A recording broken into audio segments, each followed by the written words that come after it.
Sa pagpapatuloy ng hataw, balita ngayon, muling nilinaw ni Senate President Alan Peter Cayetano na hindi ang impeachment laban kay Vice President Sara Duterte ang dahilan ng biglaang pagpapalit ng liderato sa Senado.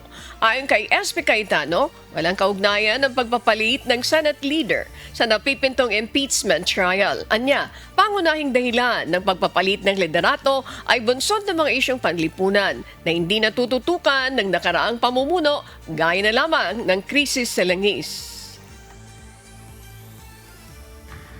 Paulit-ulit na sinabi na kaya nagkaroon ng leadership change para pigilan yung impeachment.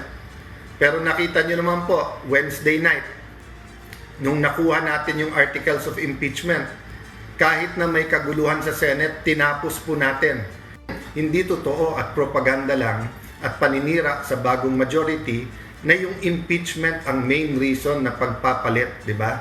Marami tayong pag-uusapan kung bakit pinalitan ang majority, kasama dyan yung direction. Tingin ko po hindi natututukan ng husto yung present crisis ng ating bansa. Fuel price crisis, crisis po sa energy, crisis po sa trust sa gobyerno. And I'm not talking about the administration alone.